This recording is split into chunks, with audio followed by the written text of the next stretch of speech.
ತತ್ವದ ಅಡಿ ಒಳಗ ಜ್ಞಾನದ ಮೂಲಕ ನಿಮ್ಮೆಲ್ಲರ ಕಷ್ಟಗಳನ್ನ ದೂರ ಮಾಡ್ತಾ ಇದ್ದಾರಲ್ಲ, ಅದಕ್ಕಾಗಿ ನಾವೆಲ್ಲ ಕುಳಿತುಕೊಂಡಿದ್ದೇವೆ.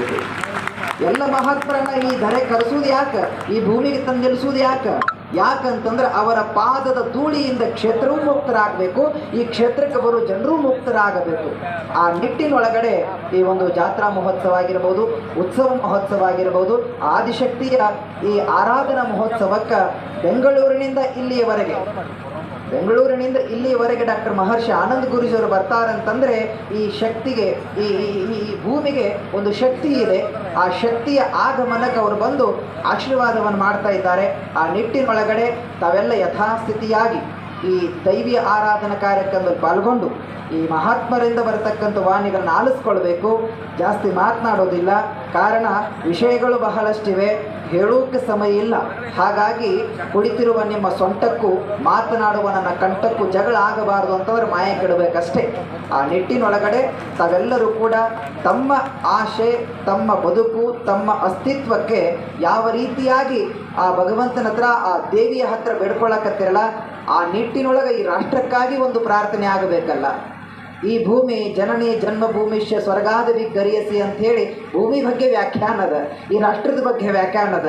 ಕಾರಣ ಇಷ್ಟೇ, ಜಗತ್ತಿನೊಳಗೆ ಬೇರೆ ಬೇರೆ ಧರ್ಮದವರಿಗೆ ಬೇರೆ ಬೇರೆ ನಿಟ್ಟಿನೊಳಗೆ ಬೇರೆ ಬೇರೆ ದೇಶಗಳು ಬೇಕಾದಷ್ಟು ಸಹಕಾರವನ್ನು ಕೊಡಬಲ್ಲ. ಆದರೆ ಸನಾತನಿಗಳಿಗಿರ್ತಕ್ಕಂಥ ಒಂದು ಭೂಮಿ ಈ ಪುಣ್ಯ ಭರತ ಖಂಡ ಅಲ್ಲ. ಆ ನಿಟ್ಟಿನೊಳಗೆ ನಾವೆಲ್ಲ ಒಂದಾಗಿ, ಹಿಂದೂಗಳು ಒಂದಾಗಿ ಬಂಧುಗಳಂತೆ ನಡೆದುಕೊಂಡು ಆ ದೈವಿ ಹತ್ರ ಸಂಕಲ್ಪ ಮಾಡೋಣ. ಕಾರಣ ಇಷ್ಟೇ, ರಾಷ್ಟ್ರದ ಉಳಿವು. ಆ ರಾಷ್ಟ್ರದ ಉಳಿವು ಆಗಬೇಕಂದ್ರೆ ಧರ್ಮ ಜಾಗೃತಿ ಆಗಬೇಕು. ಧರ್ಮ ಜಾಗೃತಿ ಆಗಬೇಕಂದ್ರೆ ನಾವೆಲ್ಲ ಜಾಗೃತರಾಗಬೇಕು. ಸಂಸ್ಕಾರ, ಸಂಸ್ಕೃತಿ, ಆಚಾರ, ವಿಚಾರ, ಪೂಜೆ, ಫಲ, ಜ್ಞಾನ, ಸ್ವಾಧ್ಯಾಯ ಇವೆಲ್ಲ ಅತ್ಯಂತ ನಿಷ್ಠೆಯಿಂದ ನಡ್ಕೊಂಡು ಹೋದ್ರೆ ಧರ್ಮ ಉಳಿತದ, ಇಲ್ಲದಿದ್ದರೆ ಧರ್ಮ ಉಳಿಯುವುದಿಲ್ಲ. ಕೃಷ್ಣ ಪರಮಾತ್ಮ ಹೇಳ್ಯಾನ, ಧರ್ಮೋ ರಕ್ಷತಿ ರಕ್ಷಿತಃ ಅಂತ. ಯಾವ ಧರ್ಮ? ಬಾಯಿಂದ ಆಡುವ ಮಾತಿನ ಧರ್ಮ ಅಲ್ಲ, ಆಚರಣೆಯೊಂದಿಗೆ ಇರತಕ್ಕಂಥ ಸಂಪ್ರದಾಯದ ಧರ್ಮ. ಆ ಧರ್ಮ ಉಳಿವಿಗಾಗಿ ಮಹಾತ್ಮರ ಅವತಾರಗಳಾಗ್ತಾವ. ಆ ಧರ್ಮದ ಉಳಿವಿಗೆ ತಪಸ್ವಿಗಳು ಬರ್ತಾರ. ಆ ಧರ್ಮದ ಉಳಿವಿಗೆ ಎಂತೆಂಥ ಮಹನೀಯರು ಬಂದು ಹೋಗ್ಯಾರಲ್ಲ. ಆ ಧರ್ಮ ಉಳಿಬೇಕಾಗಿತ್ತು ಅಂದರೆ ತಾಯಂದಿರೇ ನೆನಪಿರಲಿ, ತುಳಸಿಯ ಕಟ್ಟೆಯ ಸುತ್ತುವ ನಿಮ್ಮ ಕಾಲುಗಳು, ತುಳಸಿಯ ಕಟ್ಟೆಯನ್ನು ಸುತ್ತುವ ತಾಯಂದಿರ ಕಾಲುಗಳು ಫೋನಿನ ಟಿಕ್ಟಾಕ್ನತ್ತ ಬಂದರೆ ಎಲ್ಲಿ ಉಳಿಯಬೇಕು ಸನಾತನ ಸಂಸ್ಕೃತಿ? ಇದು ನೆನಪಿಟ್ಟುಕೊಳ್ಳಿ.